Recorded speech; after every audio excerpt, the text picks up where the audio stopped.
So today we're going to be looking at assessment in the virtual world, as the title screen said, and we've done altogether we've done 3 webinars together for practice educators, which I know quite a few of you from the chat earlier were saying you've attended all of them, but the first webinar looked at learning in a virtual world. And the second webinar, the last one, looked at supervision in the virtual world. And really all of that comes together in assessment because, of course, we're assessing what students have learnt. Supervision is one of the spaces in which assessment takes place. So they connect together, although each webinar also stands alone.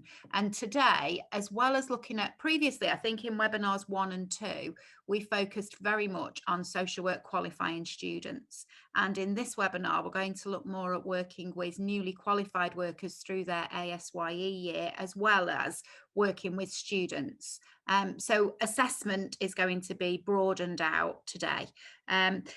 If you were at the last webinar, you'll know that we used the letter P to look at supervision. And I suppose in a way, this is giving away the fact that when I was a child, I used to love Sesame Street, and Sesame Street programs were always brought to you by a letter and a number, if you remember. So last time was brought to you by the letter P. Today's session is brought to you by the number 3. So 3 is the magic number, really, because we've had 3 webinars. This is the 3rd and final webinar that I'm going to be delivering. But there are 3s running through assessment. There are 3 forms of assessment. There are 3 stages of assessment. There are 3 sets of standards for social workers in England now. There's 3 sources of evidence that we can draw on. And in terms of feedback, there are the 3s of feedback. There are so many 3s of feedback, I'd fill the whole screen if I tried to use it now. So there are 3s of feedback. So I thought what we would use for the theme today is 3 as the magic number. But as part of that, I suppose one aspect of the 3 is the past, the present, and the future. I said I've been a practice educator for 27 years, and we've been called different things in that time. And we've assessed students against a range of different standards during that time. There has been a lot of change. And it depends on whether you're a new practice educator or whether you've been a practice educator for a long time, how that change impacts on you.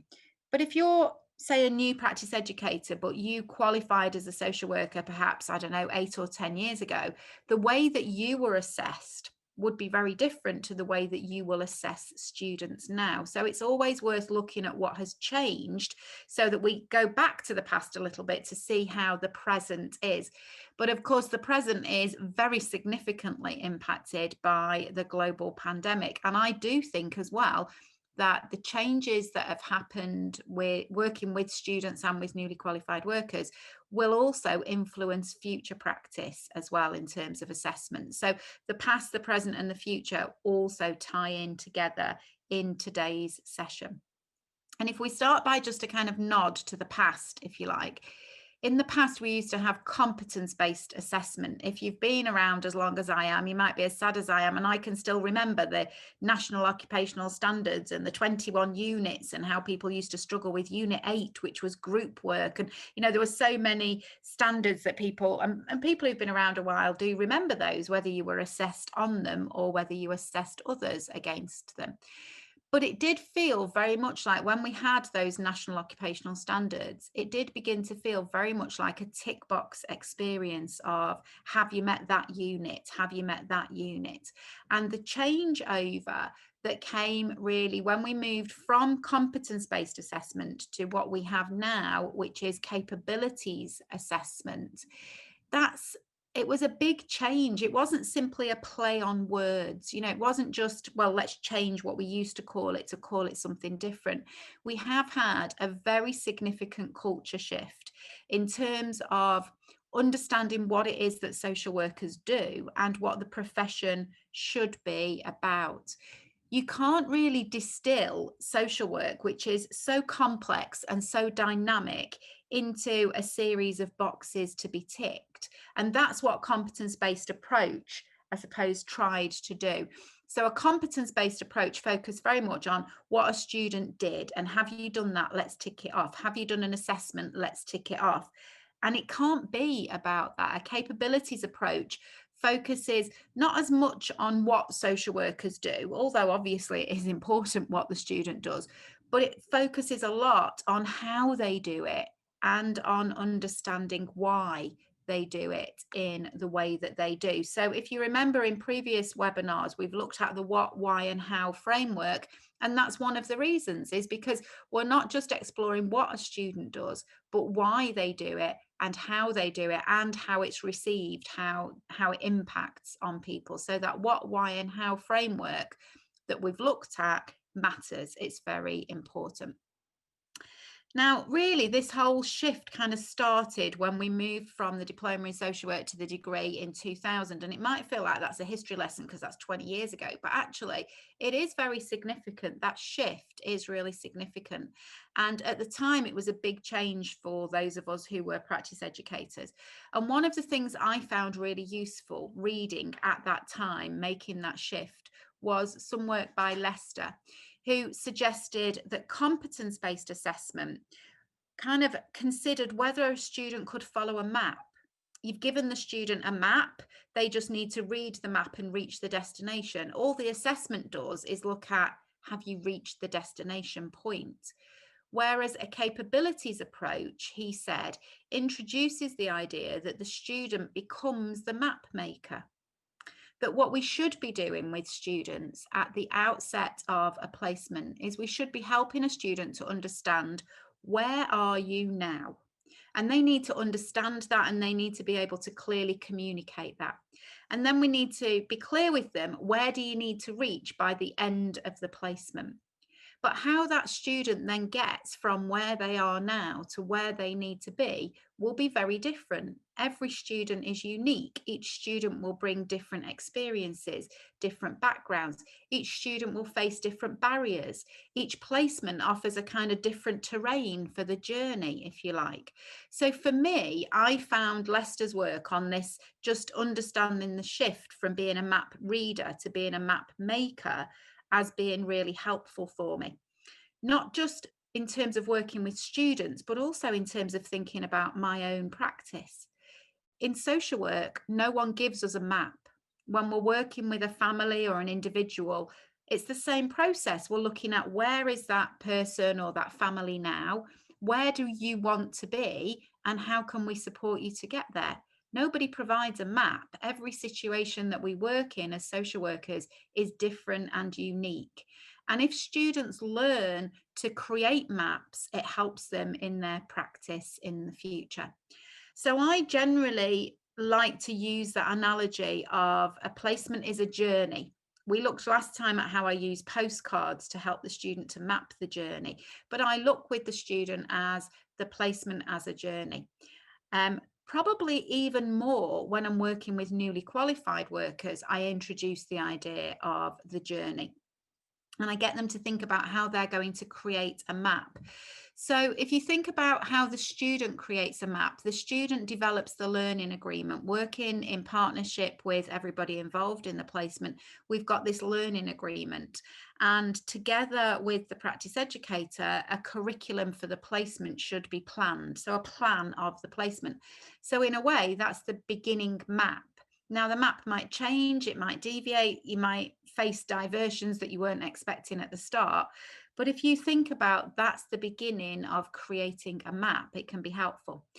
The newly qualified worker does a lot of mapping, because at the beginning of the ASYE year, they need to be able to communicate clearly where they are, what previous experiences they've got, so what their starting point is for the ASYE year. And then they're pulling together a professional development plan, which in a way is a map, and then they're gathering the evidence along the way, which in many ways I liken as like they're the souvenirs that you collect along the journey. Now, everybody who's here, and presumably you've all completed your re-registration or your registration renewal with Social Work England, and you all had your emails this week. I think I think lots of people got very excited because they got the email and they thought, great, that means I'm not being audited. It doesn't mean that at all, because we're going to be told who's being audited in the next couple of weeks. So we may still, even though you've had your email that says you are renewed, you might still need to have your CPD audited. So when you are putting together your CPD, that's the way I think of my CPD. Every year I think about, where am I now? What am I going to face across the next 12 months? So what CPD do I need to do? What do I need to develop? Where do I want to be in 12 months' time?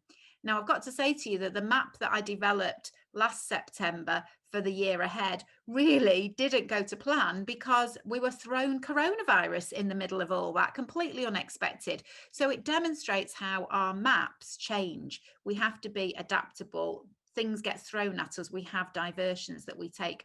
But actually, thinking about being a map maker is really helpful. It's about taking control of our own career, taking control of our CPD, and it's about students being empowered along their journey to be a key participant in the assessment process.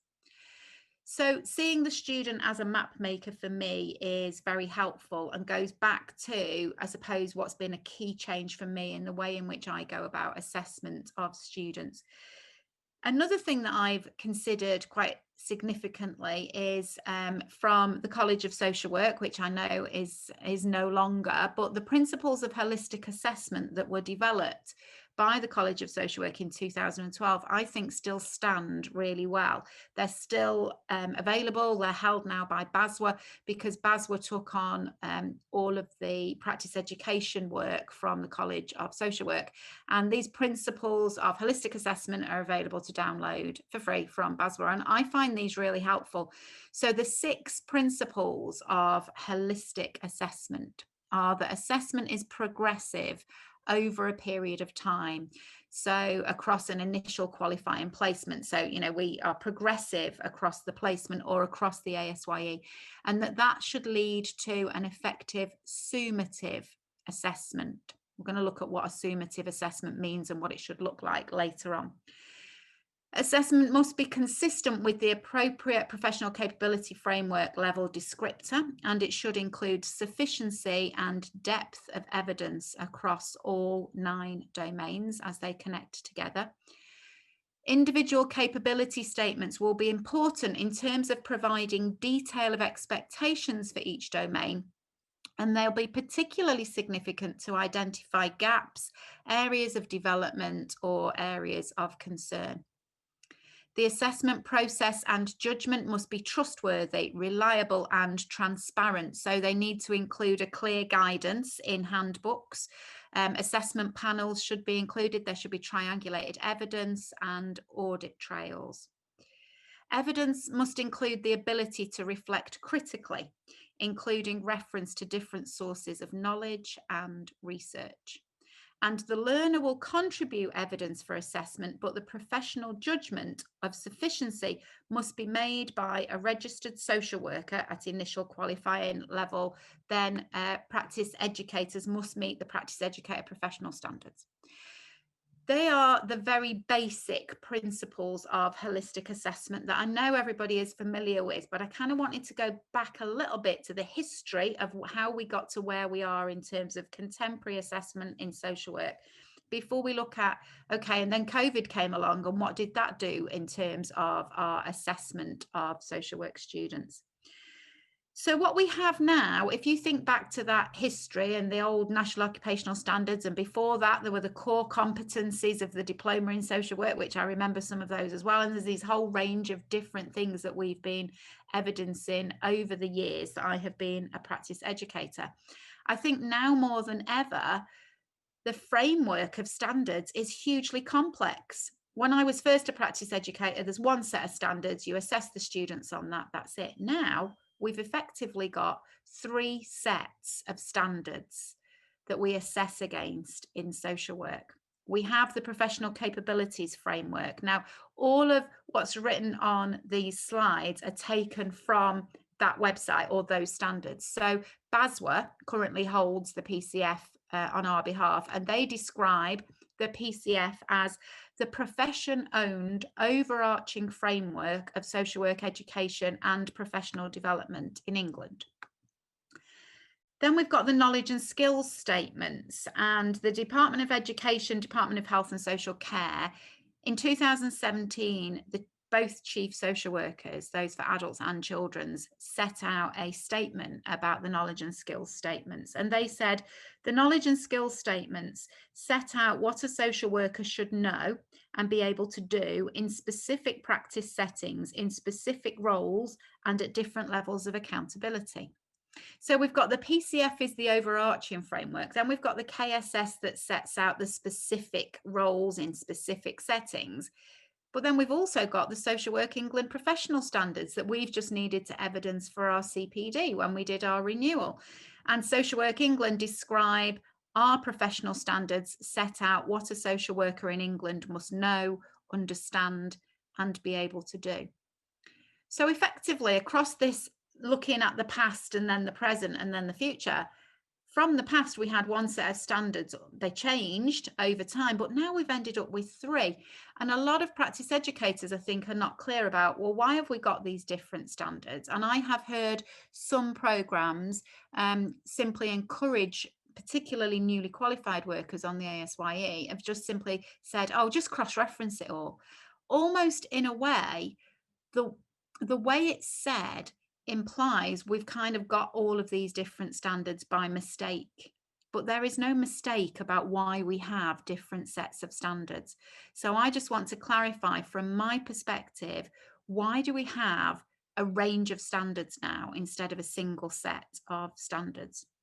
So I'm going to try and explain that using a theory.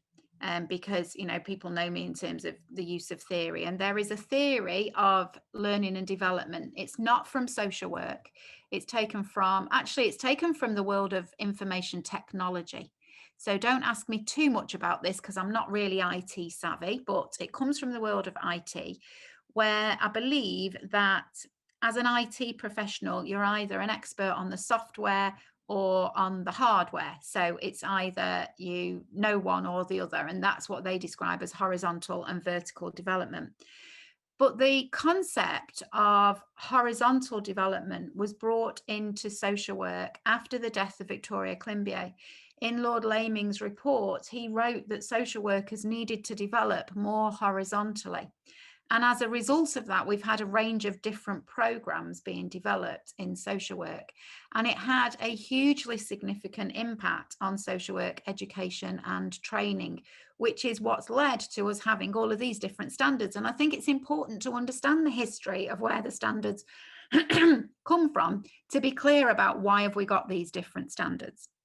So let's look at the theory. The theory is that we all develop both vertically and horizontally. Now, if we look at vertical development in social work, this applies just to knowledge and skills. If you like, our values and ethics provide the foundation of this. I wouldn't say that we have horizontal and vertical development around our values and ethics because they're the grounding of us. They're what ground us. They're our roots as social workers. So the horizontal and vertical development is how we build on those to create a framework within which we operate, if you like. But vertical development is our development as social workers, as generic social work practitioners. All social workers, wherever we work, share certain knowledge and skills. It doesn't matter whether you work with children or with adults in the independent sector or in the statutory sector or in a charity. It doesn't matter. All social workers will have good skills in communication, both written and verbal communication. All social workers will have good skills at gathering information, analysing information, and being able to make decisions based on that. All of us will have a good level of knowledge about human growth and development, about human rights, about lifespan. This is stuff that we all share. We are generic practitioners. It's that bit that that gives us, in a way, the backbone. It's the vertical bit of being a social worker.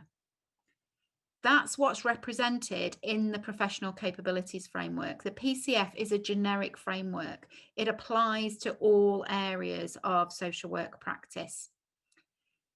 Then we have our horizontal development, our development in our specialist area. So once social workers qualify, I don't know, if you were talking to three social workers who all qualified at the same time. So they're all in the same year group and they remain friends. And one goes to work in children's statutory safeguarding, and one goes to work in the voluntary sector, and another one goes to work with adults. 6 months in, when they're talking about their work, they might feel like they're doing incredibly different jobs, actually, because they've needed to develop a different type of knowledge or skills. So a social worker working with adults will understand what creates a capacitous decision, will be steeped in understanding DOLs and LPS and the changes that are going to take place, and all of those things are clear to an adult social worker. A children's social worker won't know what that is, but a children's social worker will have a lot of skills and knowledge that an adult social worker doesn't have. So they'll develop in-depth knowledge around child development, skills in direct work with children. They might develop skills in court quite early on, for example. So there's a whole range of different things that get developed in that specialism, and that is what is represented in the knowledge and skills statement. If you go onto any of the government websites, you'll find that the knowledge and skills statements, are increasingly being referred to as the PQS rather than the KSS. So you'll hear, for example, a chief social worker referring to the PQS, and people go, what's that one? What's that one? It's another one. It's the same. It's the knowledge and skills statement. But I think quite rightly, they're now being referred to as the PQS because there is a recognition that our vertical development is what takes place in our qualifying years as we qualify as a social worker. At the point that we qualify, we become registered, and that's when we then have to evidence the regulatory standards. And then after qualifying, we look at the knowledge and skills statements, or what are now the same thing, now being referred to as the PQS. So that's why we have all of those different statements. If you are a practice educator working with a student, the focus is going to be on the professional capabilities framework and then meeting the 9 domains. If you're working with a newly qualified worker, the main focus is on the knowledge and skills statements and then meeting the knowledge and skills for whether they work in adults or in children's, because that's when we begin to separate out. That is a really, I think, an important way of us being clear about why have we got so many different standards. And I don't know in your teaching partnership and in your area whether you have a clarity about that or whether it was something that you had some confusion about. So I would like you to put some comments in the chat, which I'll then see if maybe either Catherine or Chris can perhaps feed back around your understanding about that, whether you have a different understanding of that, what your clarity is, any questions that you have about this. Because for me, this is the very foundations of contemporary assessment in social work. I've been working with Step Up to social work students for a number of years in my area, and every Step Up programme is slightly different. But the programme that I'm on, that I work with as a practice educator, they say that their students must be assessed against the KSS. Now, I think that's, in my view as a practice educator, that's probably not the best thing because we should be focusing on the PCF. But I'm like, well, okay, if that's what, I don't want to disadvantage students. I don't want to get into an argument where, where students are concerned. So we'll look at the KSS. But what I get told is it has to be the children's KSS. Now, I've been working with students in an adult setting, and I've been asked to make the children's statements fit. There's a real problem with that, in my view. That adults with a learning disability, for example, or older adults, perhaps with dementia, are greatly at risk of being infantilized and being treated as though they were children. And if we start to try and apply a children's social work standards in those settings, to me, that's really problematic. So I won't do that. But I can see how we can begin to have a nod towards the KSS when we're working with qualifying students. But for me, the main focus must be on the PCF. We can introduce the KSS to students, but our assessment is against the PCF at qualifying point and against the KSS once people have qualified, with the PCF there in the background. So that's my thoughts on this. Is there anything in the chat, either perhaps that Catherine or Chris could say? Are there any questions or comments or thoughts? Because I would like to know if people feel clear about this and whether what I've just said has helped or has made it more confusing, or what are thoughts on it? People have found it very helpful, and I've got Dale saying it was very helpful, will be something to revisit. Sorry, that's from Andrew. Dale's got best explanations so far, very helpful. Thank you, Dale. So it's may I just add that there's an interesting comment from, I think it's Chris, you're breaking breaking up, Chris. Okay. Okay, is that any better? Can you hear me? Yeah. Can you hear me now? Okay, maybe not. Yes, we can hear you. We can hear you. You wanted to say something? I think Chris can't hear us. I think we can hear, can't hear us. I think that's the problem. So, okay. Okay, Chris, can you hear us now? Did you want to say something? I can hear. Can you hear me okay? Yeah. Sorry about that.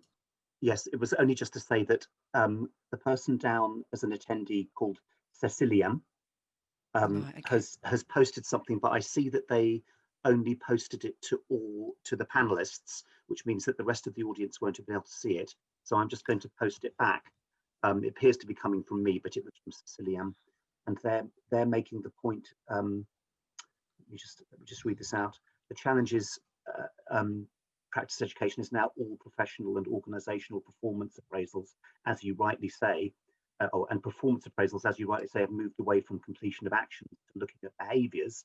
And as PE is important to make the journey of the student meaningful, the students have spent time focusing on theories, legislation, and policies and procedures, and the academics of social work, and the start and preparation of the social work life is translating that into behaviours, and this is very challenging, Ceciliam says. Yes, it is very challenging, actually, that looking at the why and the how. And as we come through to later, I'm going to share with you an experience that I had with one of the students this summer that was very challenging, and I think would have been much easier had we had the old tick box style. It would have been easier. So I think that there are some challenges to working in the way that we're working now, but I also feel it is the right way to work, because I think there were many people who could tick the boxes but actually didn't have the behaviours and didn't have that why and how of social work. So I do think it's the right way to go, but as Ceciliam says, it is much more challenging, I think.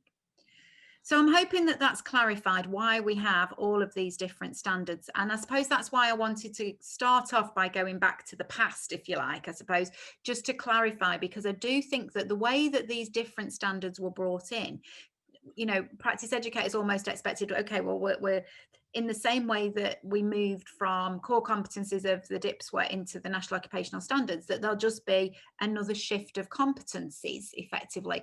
But there wasn't. There's a whole new framework. It's almost like an entirely different way of working. But I think it was never clearly explained, why have we got all of these different systems? It's just like, oh, just cross-reference the two of them. Actually, cross-referencing is okay, but you do need to understand, why have we got two separate ones? We've got one that says, here's being a social worker, and then we've got another one that says, here's being a social worker in this particular area.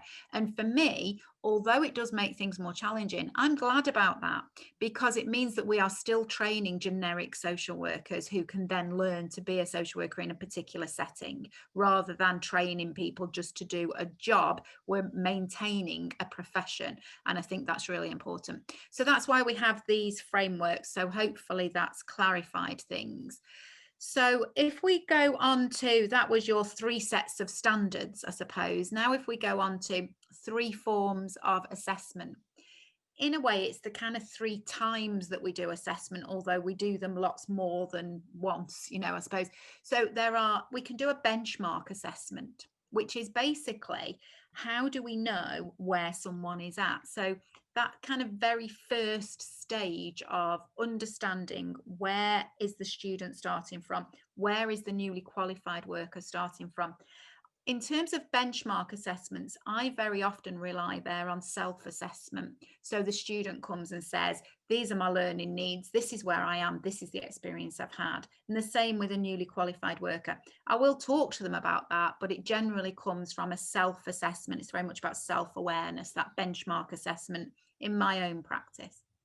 I know other people use formal kind of assessment methods, and some programs, I don't think in London, but some programs require an observation to be done of the student in the first 2 weeks as the benchmark observation. I find that very problematic, but some programs do require that. So that's your benchmark assessment. Then we have formative and summative assessments. Most of the time, that's what we focus on. Was someone asking something there? No.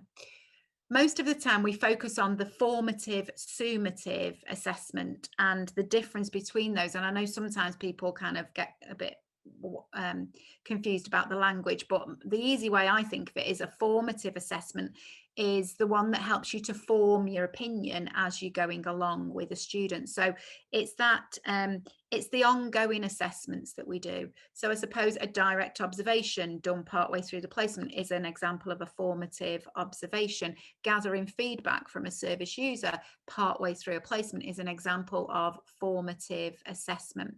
The thing about formative assessment is, if you take it kind of even outside of social work, formative assessment is seen as having intrinsic learning value.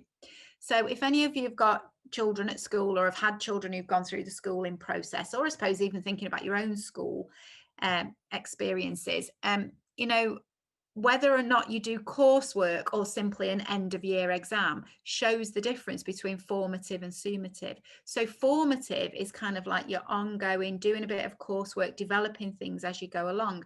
And that's seen as actually people learn from that, people grow and develop from doing that. Whereas a summative assessment, I remember that this is summative because it kind of summarizes or sums up the whole assessment process, but it's what happens at the end. So there's an end point assessment. So I suppose if you think, using the school analogy, the exam that you have at the end, and that's criticized as simply taking a snapshot and not enabling learning and development. And it's criticized as what it does is people kind of just prepare themselves for the assessment as opposed to then bringing their own learning in. So for example, I did French GCSE. Well, it was called O-levels in those days, if I'm honest with you. What I could tell you, even probably 3 months after I did it, but certainly now, all I can say is, hello, my name's Siobhan, I'm 16 years old. That's all I can say. And because all I did was I learned to get through the exam. I never learned to speak French. And that's the key thing of learning really comes from good formative assessments as opposed to just this endpoint assessment. Now, in social work, for many years, we have been predominantly using formative assessments and then gathering all that together in a summary that we write as practice educators at the end of the placement. However, I don't know if any of you are working with apprentice social workers, but it was one of the things that held up the apprenticeship for social work for a long time is, and the apprenticeship standards, national apprenticeship standards, have to have an endpoint assessment. Now, if you're a plumbing apprentice, it's easy to see how you can have an endpoint assessment. You know, they put you in a room and can you fix the toilet and plumb the sink in? It's easy to see that. But how do you do an end point, everything loaded up at the end point for a social worker? It is quite different. So they have an endpoint assessment, but it is done differently than plumbing, obviously. So, but it is this bit about, we've always focused on formative assessments. And so that's what we tend to think of when we think of the assessment process. But you do have these 3 different forms of assessment: benchmark, formative and summative, through a placement or through an ASYE year. So I don't know, if you were writing an assignment for your PEPs, for example, you could even look at planning it out like that: the benchmark, the formatives and the summative assessments that you do. Formative assessment influences the summative assessment so that nothing should come as a surprise to the student. The student knows how they're doing based on the assessment activity that's ongoing all the way through the placement. So the illustration that I've done there shows, you know, the assessment activity leading to another assessment activity leading on to another assessment activity. Each assessment activity will identify the student needs to further develop in this area, and you're perhaps looking at that in the next assessment activity. So they're ongoing throughout. Some people would finish off that diagram, and even in the way I've just described to you how a summative assessment comes in, you might think, well, I should finish up that diagram with, and then comes the summative assessment. But it isn't like that. The summative assessment actually eats into all of the formative assessment, forms the summative assessment. It's not something that's separate. In social work, the summative assessment is something that we do when we summarise all of the ongoing assessment activity. That's how it fits. And the very first webinar that I did with you, we talked a little bit towards the end about surface learning and deeper learning, and how can we encourage students to take a deeper learning approach. And effectively, if we focus on endpoint assessments, that encourages the surface approach, like me being only able to say, hello, my name's Siobhan, I'm 16 years old. Regular formative assessment encourages a deeper approach. It may have helped me to learn French more fully, more deeply, than just simply wanting to get through an endpoint assessment. So that's the difference between that surface and deeper approaches. So we've looked at the 3 forms, we've looked at the 3 standards. We're going to look at the 3 stages of assessment now. And on the diagram there, what we've got is, you can see that there is the planning of the assessment, there's gathering the data or the information, and there's reporting the results. So in some ways, what you could say around the assessment process is, well, we do a learning agreement, then we do the assessment, and then we report it, we write a report, and it goes through to a practice assessment panel. In many ways, though, what we're doing as practice educators, it is assessment, but it would be better, almost, especially with new ways of assessment, to think of it as a research process, because research plans the research, gathers the data, and then reports the results. It's exactly the same. And in many ways, what we're doing is we're researching the quality of this social worker's practice. So if we can put a research mindset into place, that helps actually, and can help us to think about how we go about doing our assessments. So these 3 stages of assessment also link back to the very first webinar, where we talked about the 3 stages of reflective practice. If you remember, these illustrations are taken from that very first webinar, where we talked about how Schön's work says that we reflect in action, which is the reflecting in the moment, which is why I asked the panelists to keep their cameras on, because I can take a look at them and kind of judge how it's working, and people can shake their heads or whatever, and I can change things up. That's reflecting in action, because it's very difficult to reflect in action in a training session where you're just sitting in your bedroom talking at a computer screen, because you lose that sensory awareness. And that's one of the things that we know we've all lost as social workers working in the current climate. That's reflection in action. And then there's reflection on action when you look back. So when we finish at 12 o'clock, I'll look back on the session and think, what did I do well? What didn't I do very well? What should I do differently if I were doing it again? That's reflection on action. And Killian and Todnam, nearly 10 years later, added a 3rd stage of reflection, reflection for action. And so what we end up with is the reflection for action is the planning, really, the reflecting before something happens. So the reflective cycle could be translated into planning, doing, and reviewing. And actually, that's what we're doing when we do the assessment. We plan the assessment, we do it, and we review it. And effectively, we're doing that in there's lots of little cycles going on, because each direct observation is planned and done and reviewed. Each piece of feedback is planned and gathered and reviewed, and as well as the whole placement being planned and done and reviewed. So we've got lots of these going on.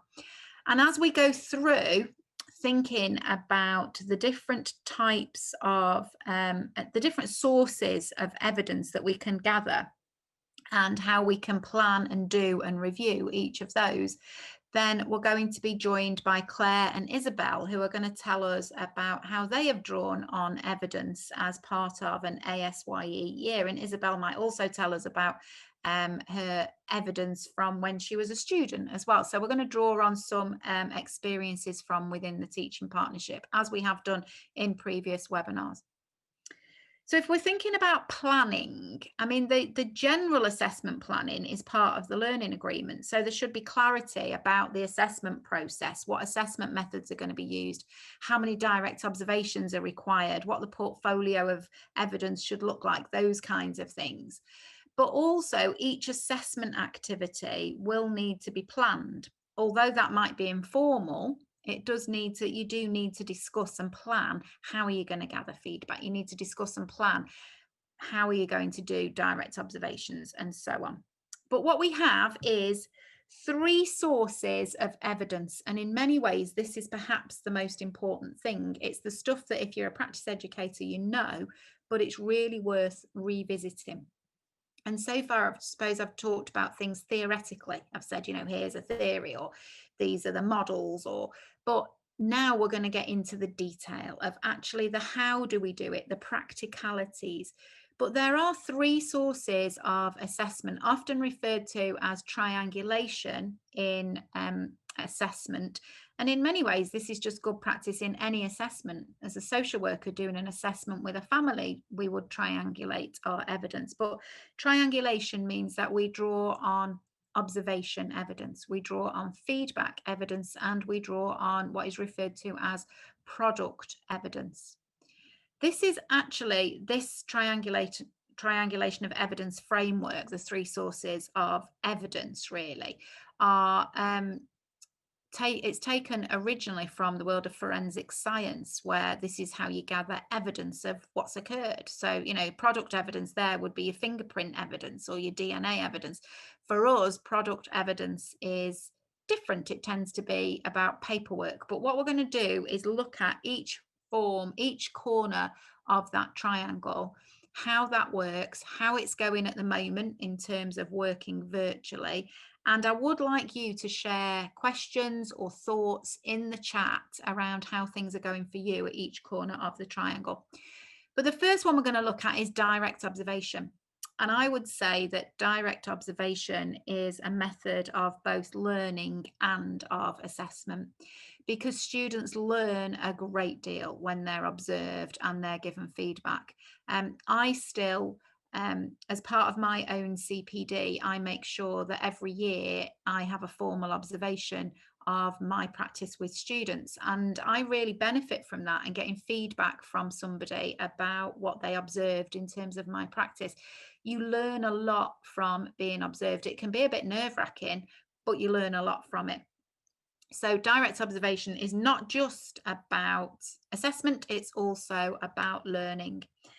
And I suppose, well, I've always used this as a model of, well, not always, but since 2001-ish, I've used this as a model when I do direct observations. It's a model from the University of York called a collaborative model of direct observation. And it was developed in 2000. They call the model facts, feelings and feedback. So it's based around facts, feelings and feedback, and it's a 3-stage model of undertaking a direct observation, which fits in with the 3 stages of reflection, the 3 stages of assessment. So it's a 3-stage model where they outline what we should do before an observation, during an observation, and after an observation. And I've used this for a long time, and I've not kind of revisited the writing of it for a long time, because when you've been doing something, you just get on and do it, don't you? But I've noticed it's a bit like cooking. You might cook something for years and eventually you think this doesn't taste the same. You go back to the original recipe and you've ended up mixing it up and changing it that much over the years. It doesn't look anything like the original. When we went into lockdown and I was working with students, the thing that bothered me and worried me the most, the thing that I was trying to plan for the most and I was so anxious about, was direct observations. I thought, how am I ever going to do direct observations? How am I going to do supervision? And how am I going to do direct observations? They were the 2 things that I was really focused in on. How do I do a direct observation of a student without ever leaving my bedroom is what I was thinking about. So I revisited this. Really, really helpful going back to this model, planning, doing and reviewing. So I'm going to take you through those 3 areas in terms of looking at planning the observation, doing the observation, and then how do you review the observation and provide feedback. And then when we've done that and I've taken you through, I suppose, the theory of it, then I'm going to, Claire and Isabel are going to share their experiences with us of doing some direct observations recently. So in terms of planning the observation, the University of York model suggests that you agree the role of the observer. Is the observer going to participate in this or not participate in this? And what impact will that have? I know for a long time, I've found things like when you go out on a direct observation, even though you're not going to do anything, and even however good the student is at explaining to the service user that you're there just to watch, not to do anything, the service user always looks to me for answers, always. And I think it's because they think, well, you're the senior person, so I'll just take my issue to you and you'll deal with it. Or so you do end up interfering, if you like, with it. Even if you say nothing, just your presence there as the observer will impact on what's happening. So you need to have an agreement about that. What's your role as observer? How will you deal with it? If people ask you a direct question, how will you deal with it? You need to talk to the student or the new worker about whether or not they can ask you things as it's going on and how you do that. And everybody will have a different style with that. And each observed situation will call for a different role in many ways. It depends who the service user is and what you're going out to do. So you need to talk about the possibilities of intervention. When might you actually intervene in a situation? The student needs to know that, needs to be clear about that. But then the key thing, and I do find this really helpful, if I'm honest, is the model suggests that each of you outlines 3 objectives that you have for the observation. So I would sit with the student, and I've done this for many years now, and I'll say to the student, tell me 3 things that you want me to look for in this observation and you want me to give you feedback on. So they might say something like, I'd really like to know, do I explain the role of a social worker well enough? I'd like you to give me some feedback on that. Or can you give me some feedback on my questioning skills? What do you think my questioning skills are like? Asking them to tell you 3 things that they want you to look for is really helpful. It puts them in a bit more control of the observation. It can address some of the issues around anxiety of the observation. But for you, it also means if you're going out to do something, you might be sat there watching something for an hour and a half or something. You know what you're going to be focused in on and what's really important in terms of giving feedback. So I will say to them, here are 3 things I'm looking for. I'm looking for how well you do this. I'm looking for this. I'm looking for, and they tell me 3 things they want me to look for. So we end up with these 6 things that I'm going to look for in the observation. Obviously, if something else happens, I'm going to give them feedback on it, but I'll focus on those things. The original model does not mention how do you plan around technology, but clearly that is now one of the practicalities. The observations I've done have ranged from simply doing telephone call and listening in on telephone calls, through to being in WhatsApp group conversations, through to watching. One was a student did a piece of direct work with a child via WhatsApp video, and I was there watching that. I've had somewhere the student went out to the service user's home but took their video phone with them and videoed the session. So a whole range of different things. But the technology can sometimes not work, or there could be problems with it. So you have to really plan. I've found I've had to be much more thoughtful around planning the technology during the new ways of working through virtual observations. Then in terms of doing the observation, the model suggests that you need to be very clear about consent from service users. So at the start, you must clarify consent for service users. I always ask students to be clear, even though consent should have been gained before we go on the visit anyway, that they revisit that consent with the service user at the beginning, and that they also inform the service user that they can withdraw consent at any time during the observation. You need to kind of just think through the potential difficulties in the observation, like people coming to you, or well, all kinds of things have happened to me over the years of doing observation, as I'm sure they will have with you. Non-participation was always my biggest difficulty in the past. Not participating, not being drawn into something, I'd always find that very difficult. Currently, the biggest difficulties I'm experiencing are difficulties with the tech. But one thing I would say is just thinking about note-taking. I have found note-taking with new ways of working so much easier. If I was going out on an observation in person, which is what I would have done previously. And to be honest, if someone had said to me last year, you're going to do all of your direct observations next year using technology, you won't do any face-to-face, I'd have been like, no, I'm not going to do that because it doesn't work and it's not right. And I'd have been very against it. But actually, I've got to say, the observations have worked really, really well. And even when we go back to, hopefully at some point, as a practice educator, being able to spend time face-to-face with students, I think I'll still do some virtual observations because they've been better in many ways. But the thing that's been the best is note-taking. If you're out there in somebody's house and you're writing lots of notes about the student, what I find is it does put the service user off because they think, well, what are you writing about me? And I make sure that the service user knows the notes are about the student and not about them, but it's still off-putting. And sometimes I feel like I can't write as much as I'd like to. When I'm doing it virtually, I'm sitting in my bedroom, I can just write reams and reams and reams of stuff. So I've found the evidence has been better in terms of the direct observations and what I can draw back on in note-taking.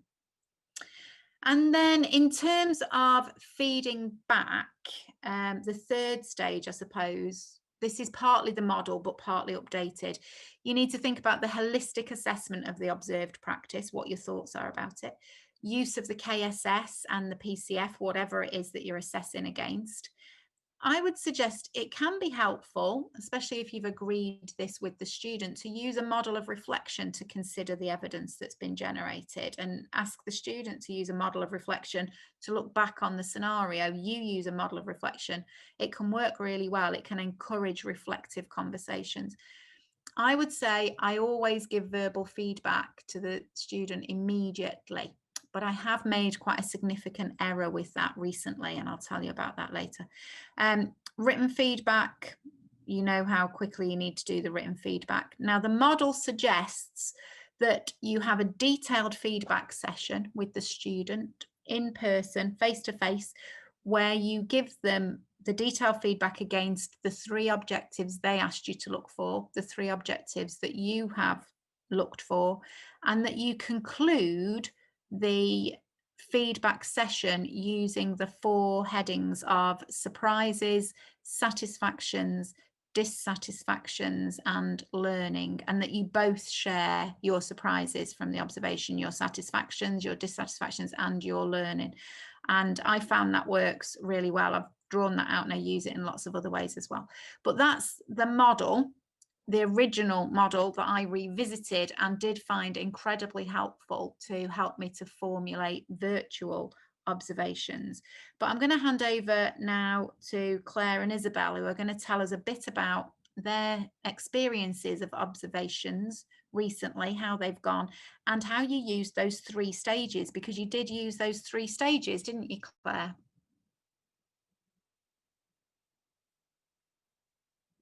Sorry, I was just trying to take my mic off.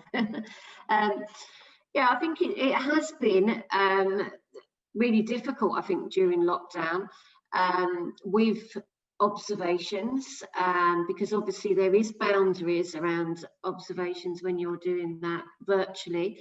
We were lucky to do one of our observations face to face, which was required. That the last one we did with Isabel was in July. And that was required due to the person's sensory needs. They've got hearing impairment and a sensory impairment, and that would have been virtually impossible to have done that via a video screen. So we did decide that that would be best done face to face, which I think was the best way to have done it, given those sort of needs of the customer. I think what happens to be a boundary, around a barrier, sorry, is PPE. Because when you've got your mask on, I'm finding a lot of people are saying, I can't hear you, I can't hear you. And then you're trying to sort of move the mask, which is not safe, so to speak, with with the coronavirus. But that definitely is what a lot of practitioners are finding, is when they're going out, and you're going out because of people's hearing or sensory needs, that the mask is a barrier, and they are asking people to write things down. But again, you're getting quite close to the person when you're writing things down and then passing that to the person. But I did think that observation was best when we did that face to face. Again, around getting feedback from the customer can be quite difficult, because you're there, and when you're saying to them, well, how did Isabel do? That a lot of them don't want to say anything, oh, fine, dear, she done really well. So I suppose it's very difficult about picking out how much feedback that you get and how you can push and try and get that feedback. I remember that she did say that actually, because of her hearing impairment, Isabel spoke quite softly, and she found that difficult, which I thought was quite a good point, and that was quite good for feedback for Isabel. But again, when you're saying about feedback, yeah, it's quite difficult, because obviously we're having to do that when you come out of the home, walking along and talking and giving that feedback, and then going back and doing that virtually, because obviously we haven't been going into the office, which can be quite difficult for the student ASYE, where you're not having that face-to-face feedback. But when you talk about surprises, actually, when me and Isabel, we did our feedback via supervision and sessions like that, there was surprises where we had assumed one thing, and actually, because it was around sort of safeguarding, we'd assumed who the perpetrator was, and actually it wasn't that person at all. And that was a big surprise to both of us, that maybe we was able to reflect on that in action. And after that, around, although you go in and you say, oh, you're not judgmental and you don't have prejudgments, actually you do, in some ways, and that was kind of where that gave us really the surprise, I suppose, in around the feedback. Do you want me to pass over to Isabel to give her experience now? Yeah, that would be great. Are you there, Isabel? Yes.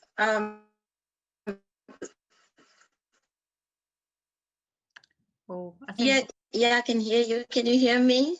Hello. Yes, I think we can hear you. Go ahead, Isabel. Try. Yes. I would like to say that on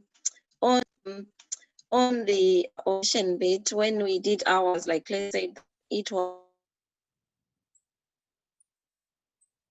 I think we're the time when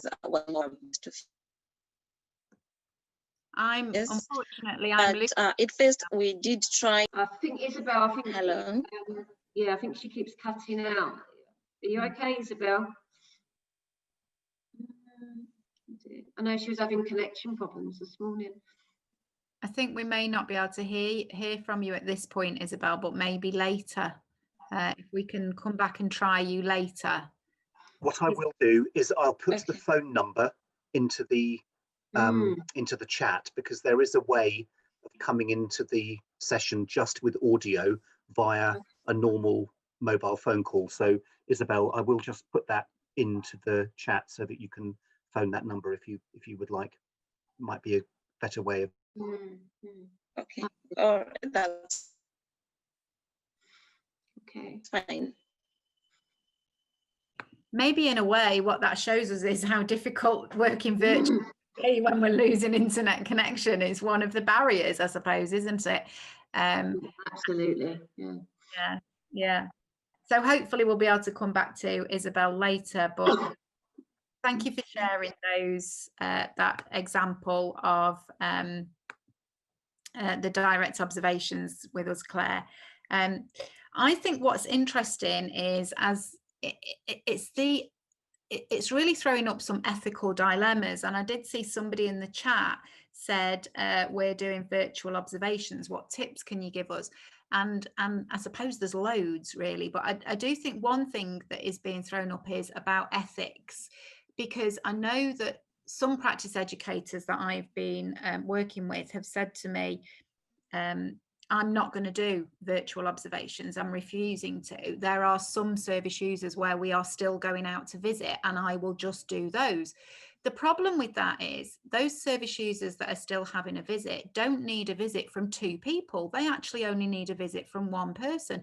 And if you're going along simply to observe, can you actually really be clear about that in terms of risk assessment, because you're doubling the risk to that individual by taking out an extra visit. So if you are going together, as Claire was saying, it needed to be a together visit on that occasion, I think that's perfectly, you know, as Claire was saying, that is necessary. But for those of you who are thinking just, oh, because I'm so used to doing direct observations like that, I'm only going to stick to that, I would say to you, please be very careful about that, thinking it through ethically about raising the risk for people. And I would encourage you to try, my top tip is I'd encourage you to try out a virtual observation, because as I say, I was very skeptical, but actually they have worked really well. The top tip that I can give though is you need to spend a lot more time planning that observation than you perhaps would need to ordinarily. So where you might not normally need to think about the observation, you need to, I'm just trying to, Chris, if you could mute Isabel, because there's a little bit of noise coming from Isabel's Will mic. do. Thank you. So what I would encourage you to do is be creative about the direct observation. Think it through more widely. That's what I had to do, because previously I think I had direct observation down to a fine art, even down to, we would always meet and travel there together so that we could talk about it on the way, so that there was only one car pulling up, so that everybody didn't on the street go, oh, look, she's got 2 people coming this time, so must be something more happening or whatever. We were very, I had it planned, had it down to a fine art. Whereas this time I just had to be more creative. I had to be, well, how might I be able to see what you're doing there, or to listen in to what you're doing there? There was only one where the observations that I did were all on the telephone, but that was because this particular student, all of her work was on the telephone. She was doing hospital discharge and she didn't go and see anybody at any point, and it was all on the telephone. So what we did then was I observed her via like Teams, I think we did it on, and I watched her making telephone calls, recording those calls. So I basically just observed her on Teams for about an hour and a half, just watched what she was doing on this duty line, taking calls. That was the only one where it was fairly static. But with others, it was just a matter of trying to work out the technology. There are issues, for example, about if you're going to engage in a WhatsApp with a service user, about them then having my mobile phone number in their phone and me having their mobile phone number in my phone, and the data protection issues. So you've really got to think deeply about the practicalities. But what I'd say is, in terms of tips, just think about it, plan it through, be creative. And even if there is an opportunity to do observations in person, then and you feel that that's okay and that's ethical and it's okay for 2 people to be going to see the person, still do those. But even if you could do all of them like that, I would say don't, because the student or the newly qualified worker is likely to be doing some work virtually anyway. So you want to be able to see what virtual work they are doing, because you want to be able to evidence that, because we're all working in different ways now. What you might find is, the student's great at doing it face to face, but how are they managing it when things are being done virtually?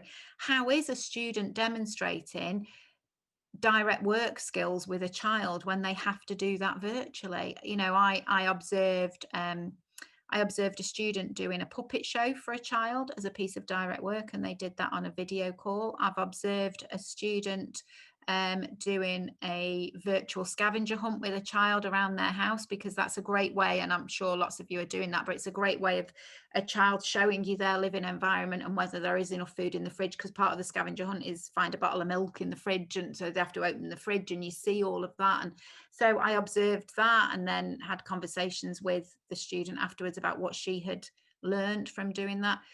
So be creative, observe lots of things, I suppose is what I would say. When I was working with that student where I realized I can only do telephone ones, I did think to myself, I need to listen to more than one. I can't just listen to one telephone call. I need to, so that's why we decided that I would observe her for a morning.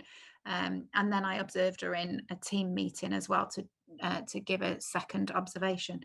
But I think they're the best tips that I can give, is go back to this as a model of direct observation and go through in order all three of the things.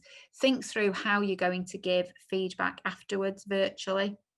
That matters, that's important. How you're going to gather feedback virtually afterwards, that also matters, that's also important. So there's lots of things about just be creative and plan. Every single observation I did was different, so I can't say to you here is how to do it. All I can say is be creative, be open-minded, and plan it effectively. So that's direct observations. Siobhan, could I just, is this a good moment to mention some things that are coming in the chat? Absolutely, yeah. So I'll just pass some things on. Actually, one thing to say to people is that when they're posting into the chat, if they'd like to address their posts to everybody, not just the panelists, it means that the whole audience can see what people are saying. And I think nearly everybody is posting just to the panelists. I assume you can change that, but maybe I'm wrong. Anyway, that was just one point. But I noticed that so Mikala has said, thank you for the tips. She says, how did the student manage to get feedback from the service user? That was a question from Mikala. Ceciliam observes that, she says, also due to pressures in social work today, there's a considerable amount of containment work that social workers are expected to manage and build the ability to contain people when we are working with them. This is overwhelming always for all practitioners. It is interesting to consider how, as PE, we can support students in beginning to prepare for this. Let me see what else there is. In terms of the feedback point, Chris, I'm going to come to that later if that's okay. Look at that the triangle. Okay.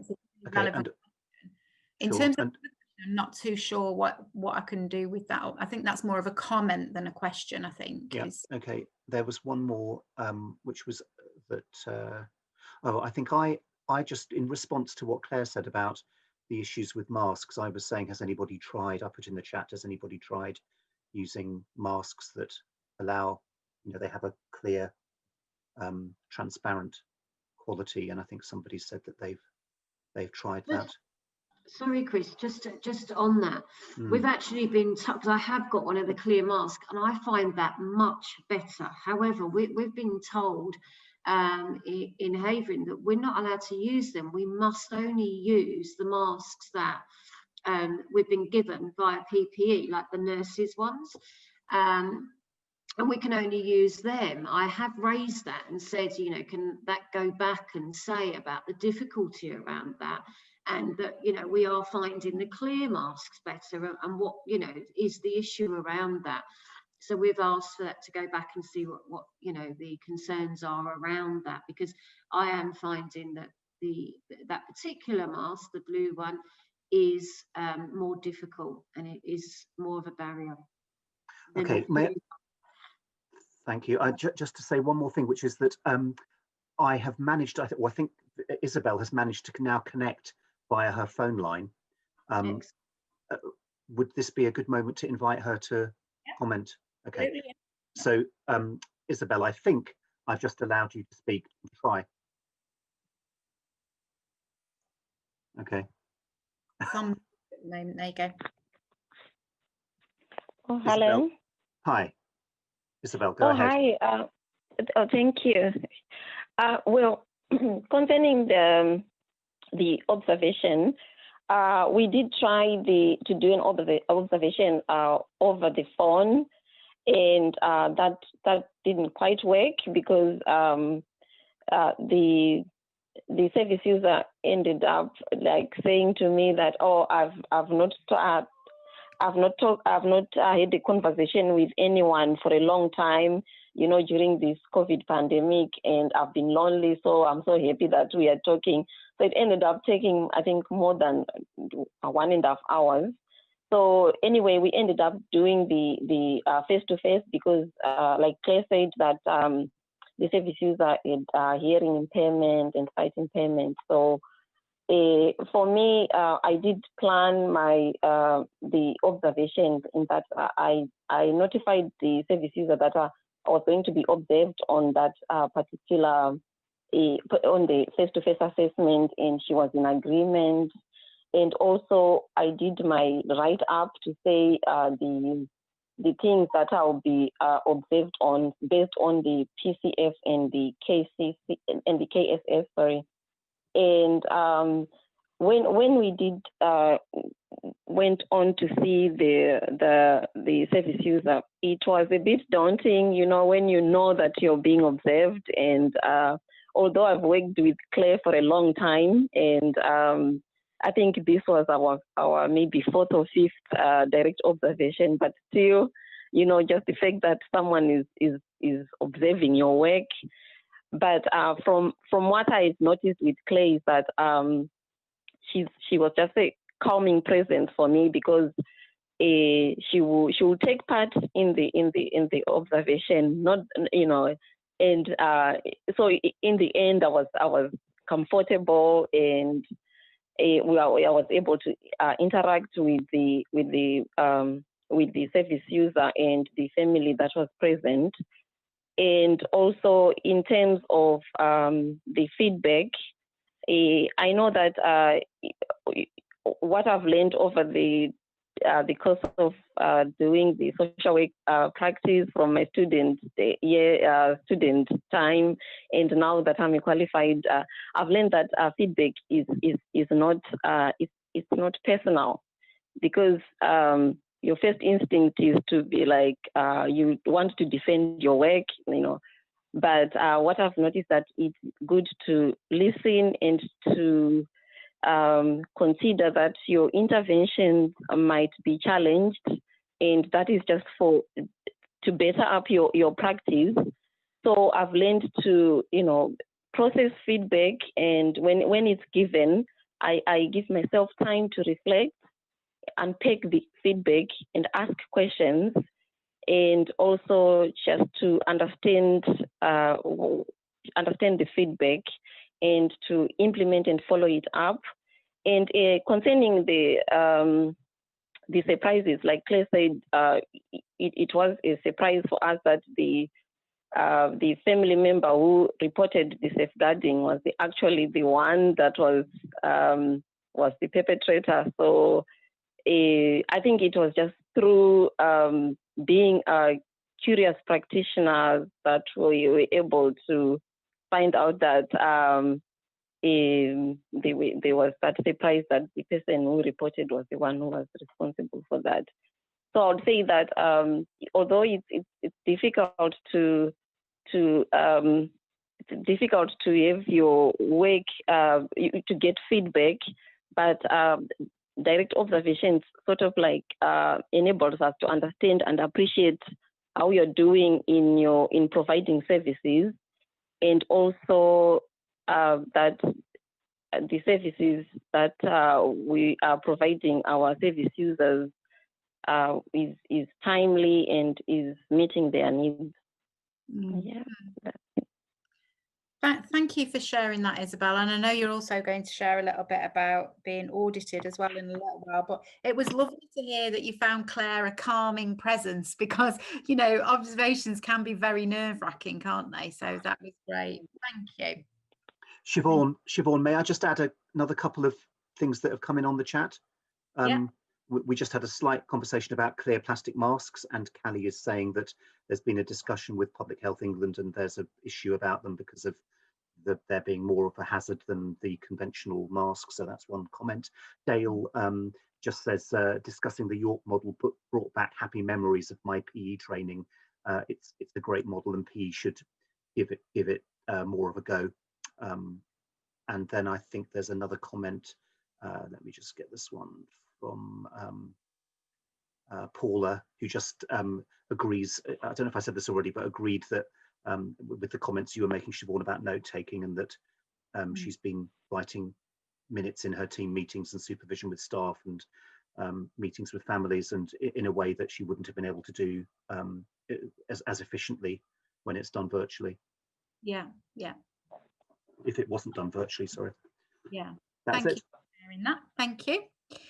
So in terms of the model that, we've just heard is a really good model, the University of York model, it reminds me in some ways, I suppose it's the title of it that reminds me of a model of reflection. So Greenaway's active review model. I use this as a model of reflection, but he wrote it as a model for reviewing situations. And he used 4 F's. He said you need to be clear about what are the facts, what are your feelings, what are your findings, and what are the futures. I really like that as a model to review when we get, again, Chris, could you just mute everything for me, if that's possible? We get... Will do. I really like this as facts, feelings, findings, and futures, as thinking about when we come to evaluate the evidence that we've gathered. What are the facts? What do we feel about that? And also, what does the service user feel about that? What are your findings? So what do you conclude, and what are the future learning needs of the student? I think this is another good way of evaluating the evidence that we generate, and it is very similar to the facts, feelings, feedback that the University of York model is. So if we could actually somehow combine those, that would be really good, but we'll return to that in a little while.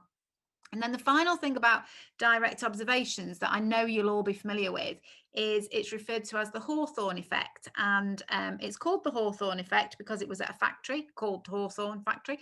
And basically, it was an experiment, a scientific experiment that was done a long time ago, well, 1924, that you can see there. The factory owners commissioned some research study to see if they could get their workers to be more productive with different levels of light.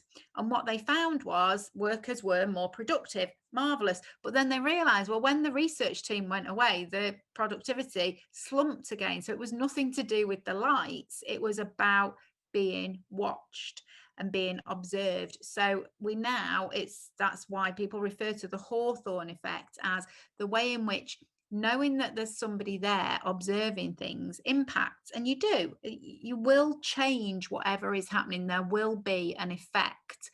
The impact of new ways of working. In some ways, I think this has made the Hawthorne effect easier, because I do think that service users have found it easier, and students have found it easier to forget you're there when you are just listening. So if you're on a video call, I don't have my camera on, I've got my cameras off, they can't see me, I'm not saying anything, I'm on mute, I'm simply just listening and watching. And I think it is easier for people to forget that you're there. However, I think that being videoed gives you another Hawthorne effect layer. So, it's just about thinking about this and the impact that it's going to have in terms of new ways of working. So if we go back to the 3 sources of assessment, the 3 sources of evidence that we can use in assessment, we've looked at observation. We're going to look at feedback, because I think that question about how can we get service user feedback is really important, and I'm going to go on to that. But we're just going to look at the other corner of the triangle first, and that's product evidence. Now, whether we like it or not, essentially in social work, product evidence is the paperwork that we complete.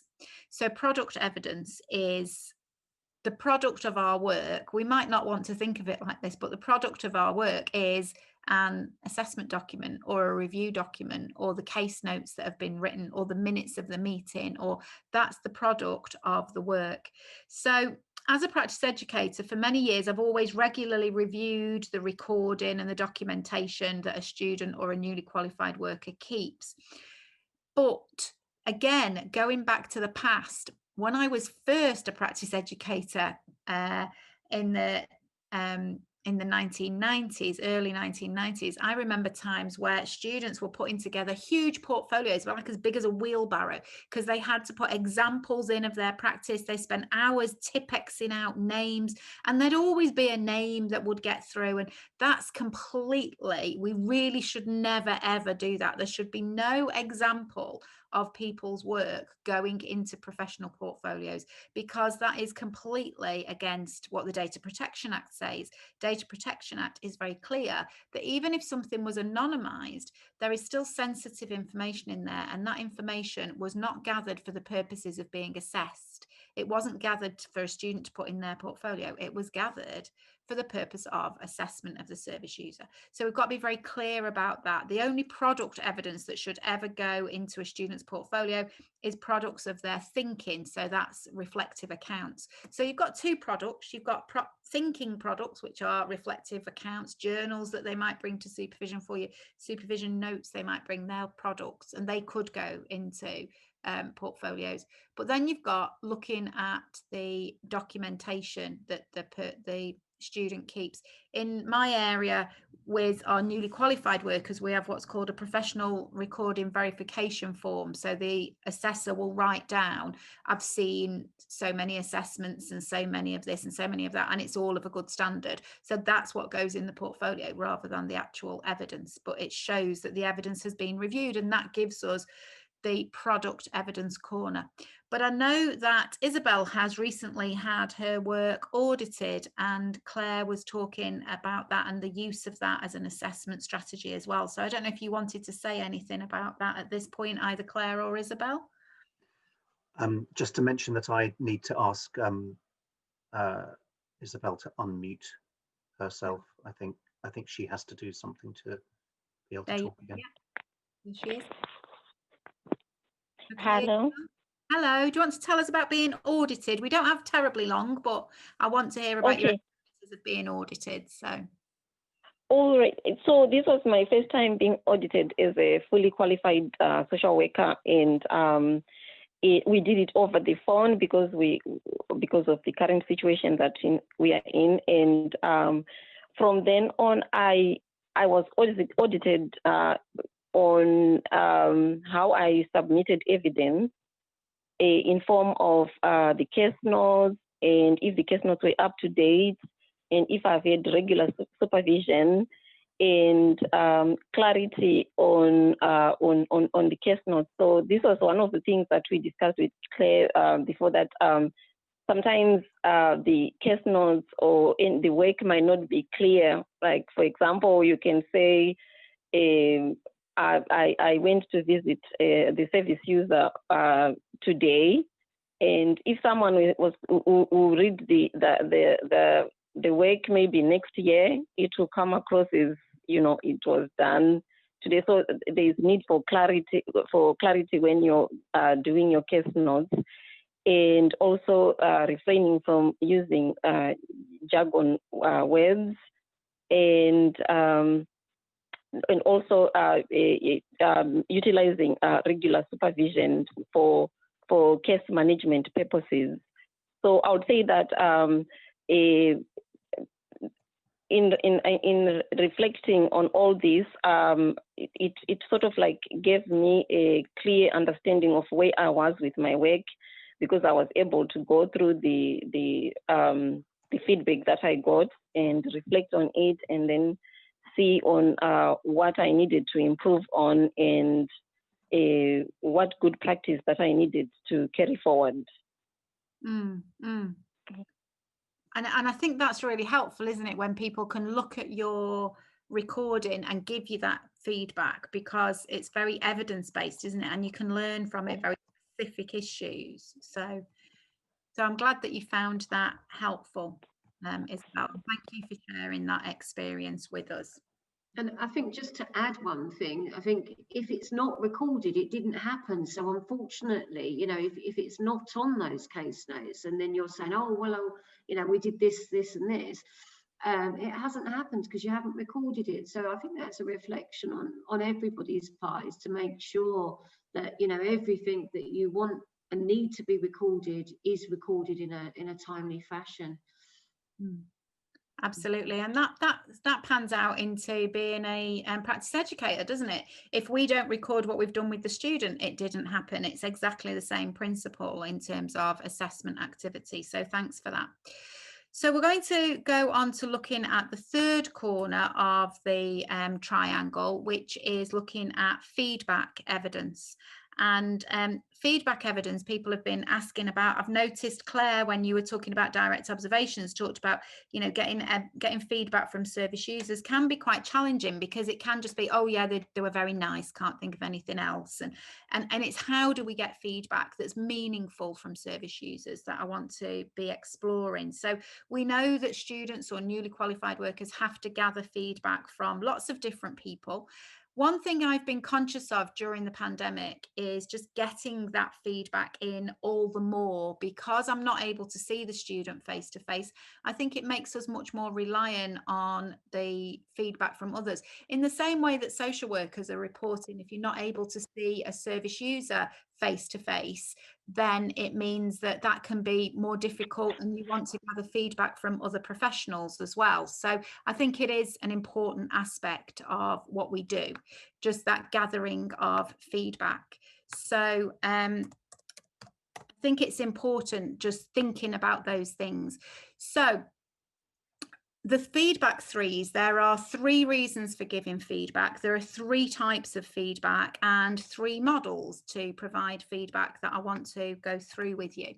So 3 reasons for giving feedback. In any world, if you look at feedback theory, if you like, then it's seen that there are 3 acknowledged and clear reasons to give feedback to people. Firstly, to give appreciation, as coaching, to help people to see how they can improve their practice and to evaluate. And I think as practice educators, we give feedback for all 3 of those reasons. So when we're providing feedback, it's to do all 3 of those things at the same time. And that's something for us to just be conscious of. There are 3 types of feedback that we can give. We can give constructive feedback. Now that can be either positive or it can be negative, but we can still give that as feedback. So it doesn't matter if something, if something is positive or negative, it can still be given as constructive feedback. You can also give destructive feedback. Then destructive feedback is feedback which focuses on faults and is directed personally at the individual, and it's destructive to that individual. It doesn't give them anything to work on. It simply is a destructive process. But then you might think, well, they're the only 2, constructive or destructive feedback, but actually there's also missing feedback. A no news is good news approach to feedback. And I think that that is the approach to feedback that's largely taken in social work. I'd ask you to think about and reflect on your own experiences. How much are you given feedback about your own practice in supervision? I think very often it's just oh, well, we'll only say something when it's going wrong. The problem with that is we then set up a culture where feedback indicates there's something wrong. And actually feedback needs to be a key part of everything that we do all of the time. So a no news is good news approach is very dangerous. It's not helpful at all. There is an art to providing feedback to professionals, and I would ask you to reflect on how good an artist you are. How good are you at providing feedback? But it isn't just providing feedback, it's also receiving feedback. And how good are you at gathering feedback from others? And there's a huge art to all of this, the whole thing about feedback. So what we've got is I've tried to put a table together here that separates out constructive feedback from destructive feedback. So constructive feedback solves problems, whereas destructive feedback intensifies it. Constructive feedback concentrates on behavior, on performance, on capability, on things that can be changed and can be improved, whereas destructive feedback focuses on personality. Can't change aspects like that.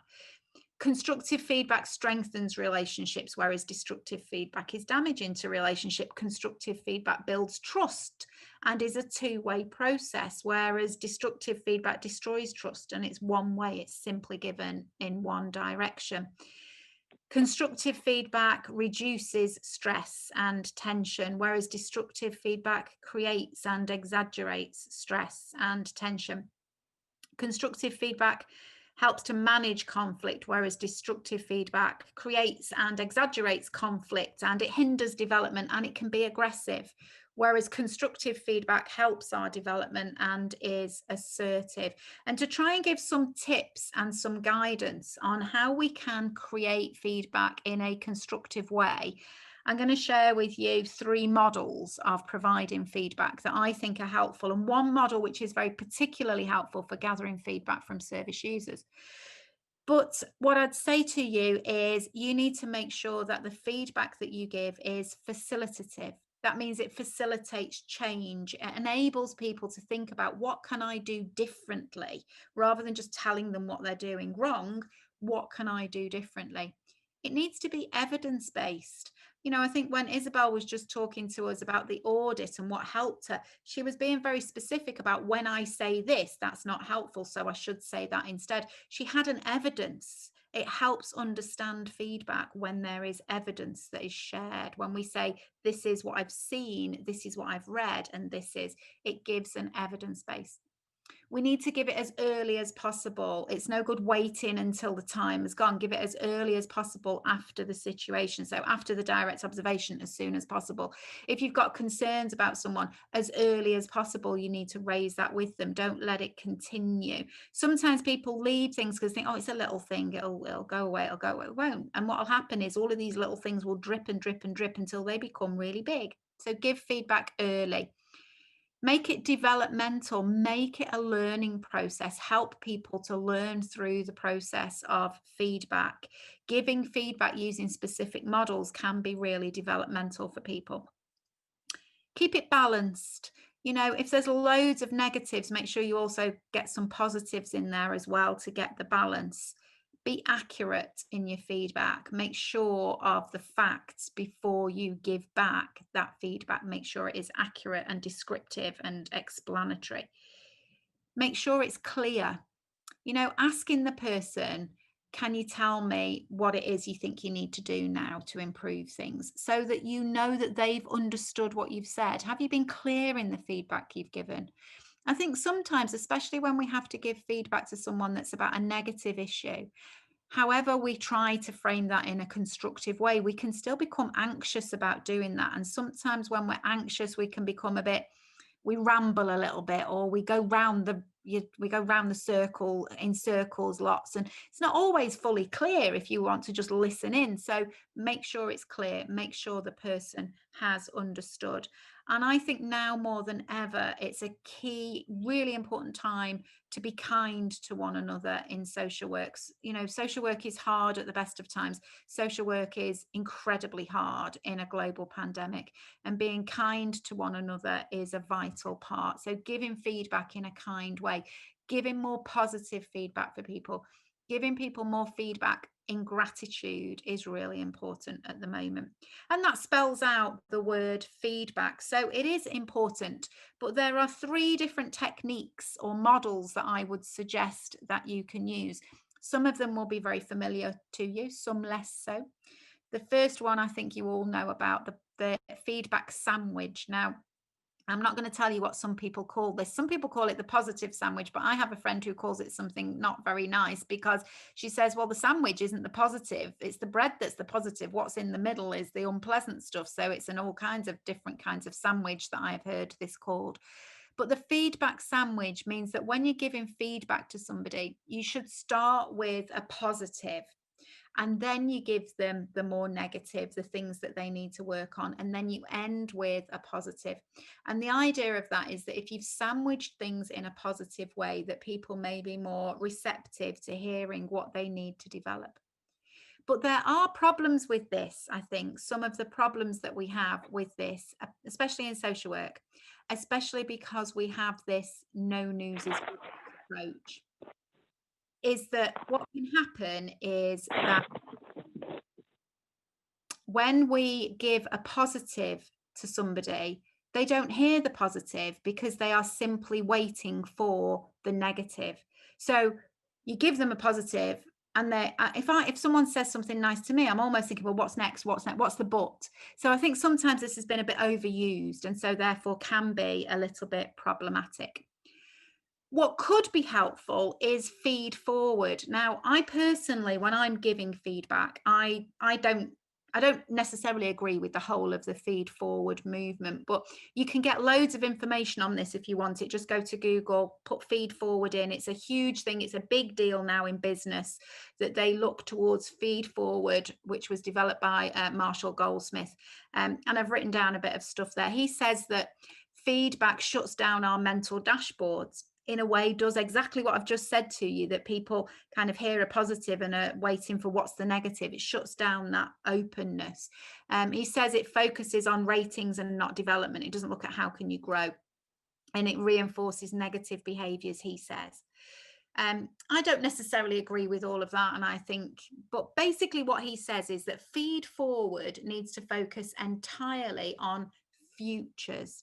Remember, I said that Greenaway's final bit of his active review model is futures, right? He doesn't talk about feedback. In Greenaway's model, it's not feedback, it's facts, feelings, findings, futures, not feedback, futures. And that's about looking at what should be done differently. So it's the looking ahead. And Goldsmith says that that's what feed forward does. Now, I think I've tried this a few times in different ways.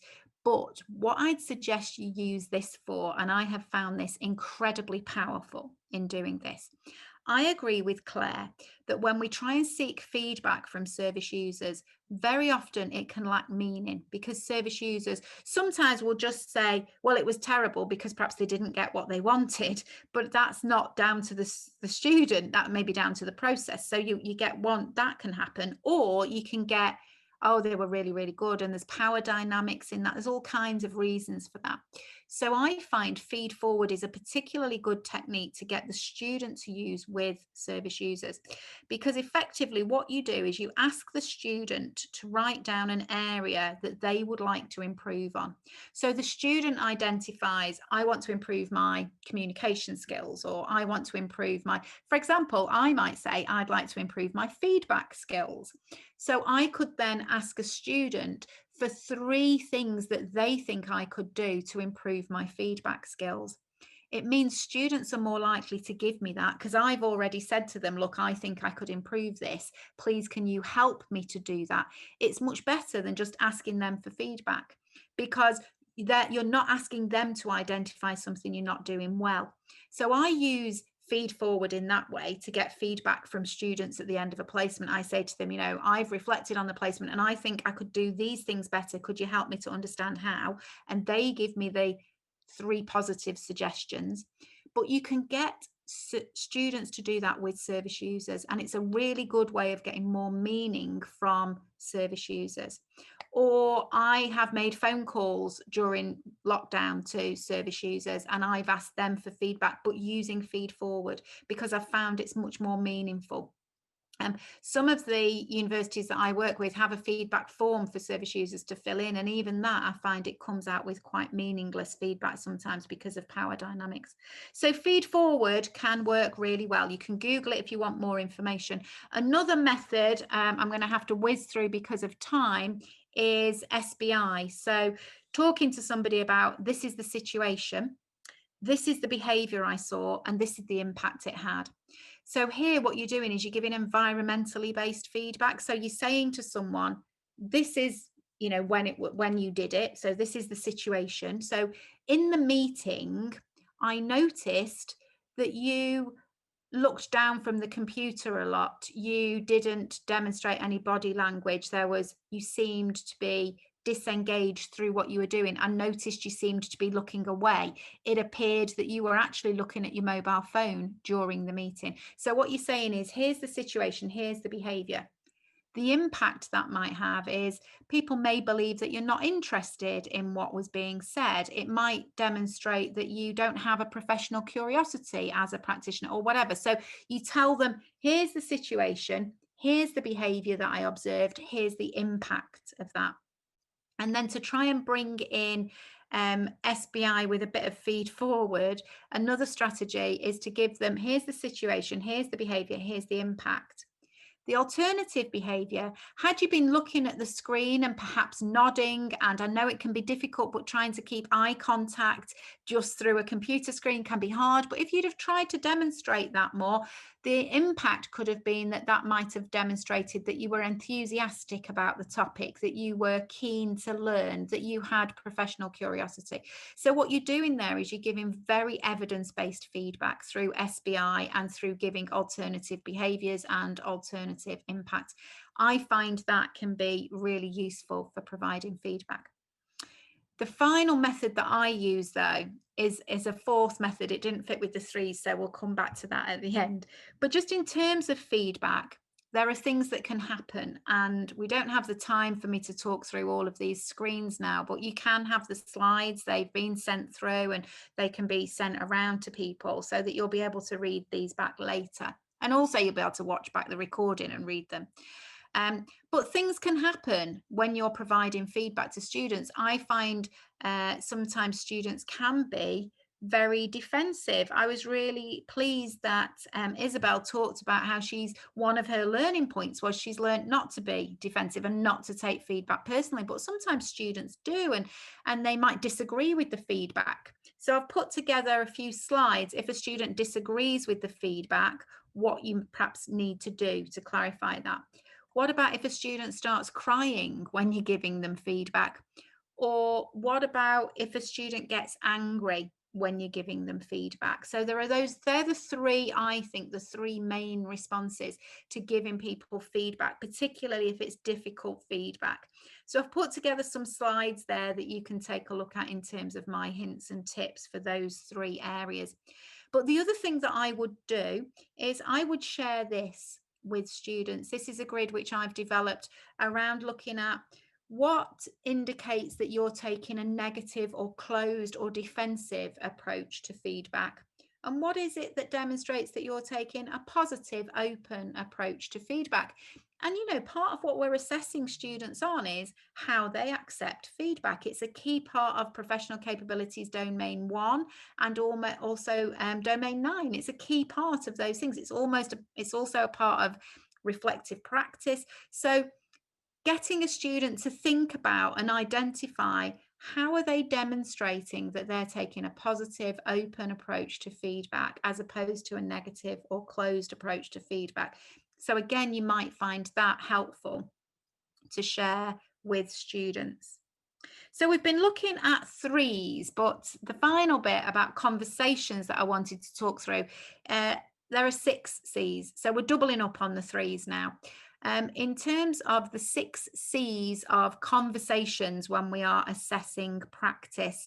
So the standards, the knowledge and skills statements for adult social work supervision refers to having challenging conversations with social workers. And that's really about where we're needing to give feedback about performance issues.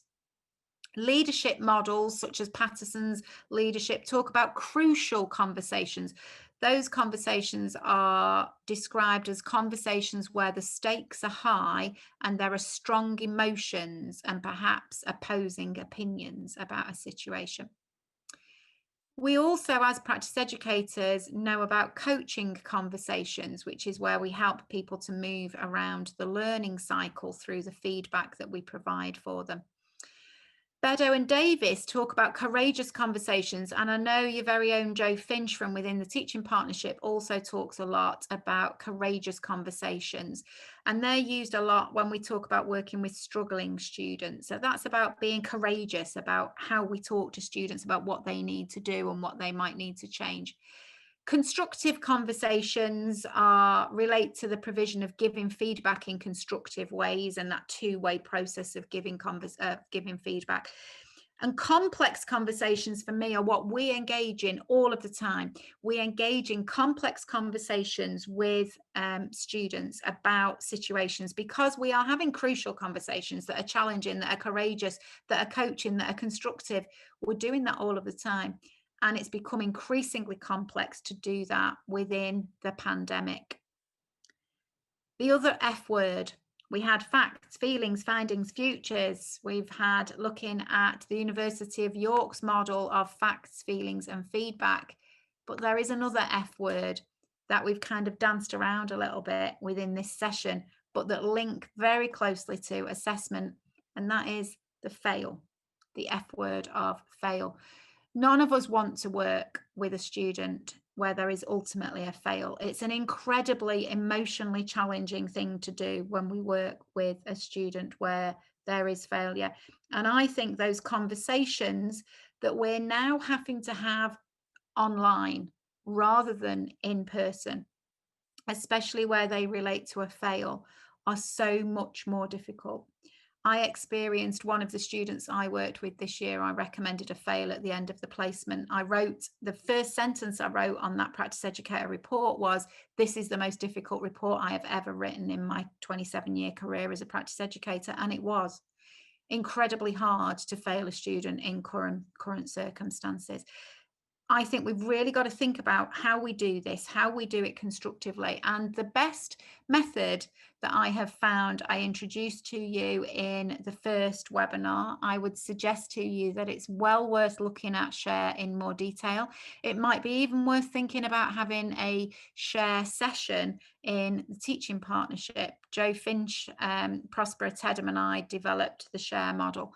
And I introduced share to you. This is where we got to in the first webinar, where we looked at seeing, hearing, action, reading and evaluation.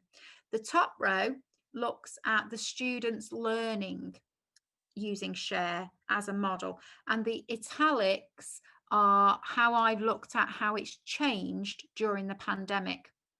So I've always used share since we developed it a number of years ago now, 3 years. I think the book came out 3 years ago, but we've been developing the model for 4 or 5 years, and I've used it thinking about the student. What's the student going to see and hear and do and read, and how will they evaluate the placement? But I also use share to assess a student. So what you can see across the bottom there, what does the practice educator see of the student's practice relates to direct observations. What does the practice educator hear? That's your feedback. What does the practice educator need to do to support the student? And that's kind of, is that what I'd expect at this stage of their career? Then you read their recording and their reflections, and then how do you evaluate all of that? If you do share, that gives you a fully triangulated assessment. But on the italics, I have thought through the impact of the pandemic. So we've talked about doing direct observations virtually, and I would summarize that by saying I think they can work even better than in-person observation. It's all about the way you approach them. I think we need to be more careful about where we get feedback from, and we need to seek it early. I would say put more planning and thought into how you gather feedback from service users, and possibly use the feed forward technique rather than the feedback technique. What do you need to do to support the student? You're certainly going to need to do things differently, and that's what we looked at in the first 2 webinars. I think in terms of reading students' work, I have found actually working in the pandemic has been better. I've been more able to easily access the recording that the students kept because of doing that virtually. I've asked students to write more reflective accounts because of the way in which we're working, and they've worked brilliantly. So I would say how I've been evaluating practice is constantly, as I go along, formative assessment is key. You know, when we started and said that assessment as you go along is key. But the massive issue about share, I use share to give feedback. We have shared feedback. In every supervision session I do, there is shared feedback. I tell the student what I've seen of their practice and what that means to me. I tell them what I've heard about their practice or what I've heard from them and what that means to me. Or I tell them about what I've needed to do or what they've done and what that means. Or I tell them about something I've read, or I tell them how I'm evaluating things. And they give me feedback using share. So it becomes a 360-degree feedback tool. So I would suggest share to you is really worth looking into in more detail. You can use it in so many different ways as a practice educator. What I'd also say, we started off with the threes, and we've had three of us speaking today. So we've had me, and I would like to thank Claire and Isabel very much, especially Isabel, who's had to look how much resilience Isabel has shown for getting online and doing things differently because it didn't work in the usual way. So, but there's been three of us sharing our experiences today, and we've used threes throughout the session.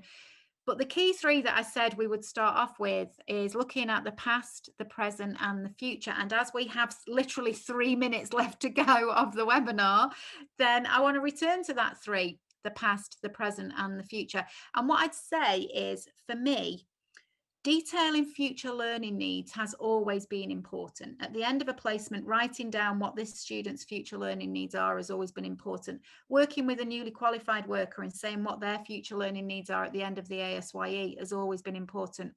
But more so now than ever before, because we are now working with a generation of social work students who haven't had some of the opportunities that we might have wanted them to have on placement.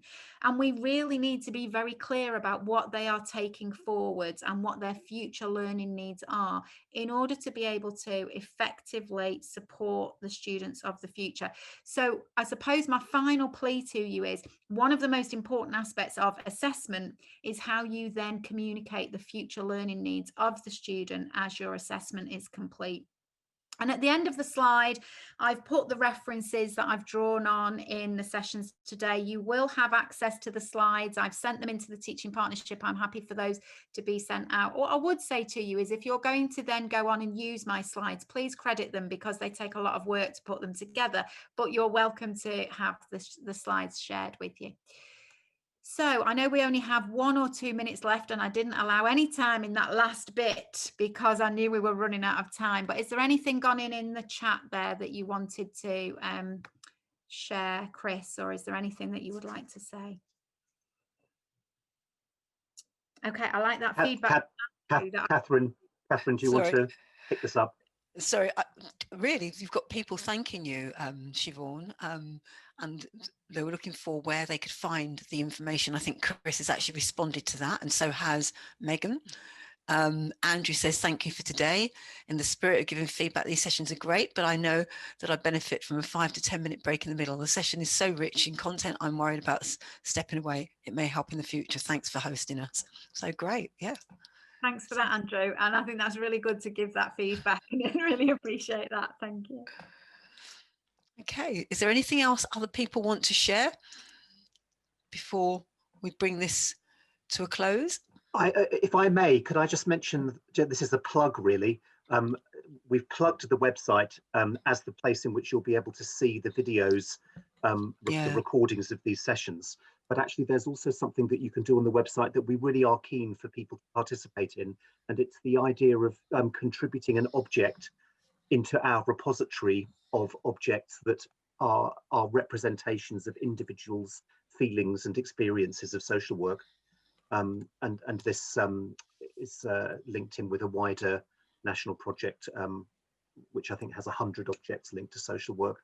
And this all goes back to sessions that were done during our conference a year ago. But if people could visit the website and have a look for that opportunity to contribute your own object, it will be really a lovely part of beginning to develop our community. And I think one of the things that Megan and Charles are going to be doing in the near future is reaching out to all of you, all of the attendees today, to look at how we can involve you, and for example getting you to create blog posts for the website that we can then disseminate more widely.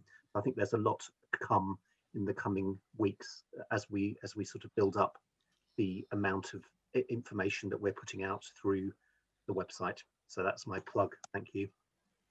Okay. Thanks. Well, it doesn't look like anyone else has put anything else in the chat, Siobhan, but I'd like to draw this to a close and say thank you very much to Siobhan for today's presentation. Inspiring, informative, and absolutely brilliant. Thank you, giving me a lot of food for thought. Thank you to our two panelists, Claire and Isabel, for taking the time out and sharing your experience. Thank you for our technical support. That includes Chris. Sorry, I had to step out earlier on. And thank you to the audience for being so patient and putting forward some fantastic questions, words of encouragement, you know, and sharing your experiences. So thank you to you all, and have a good afternoon.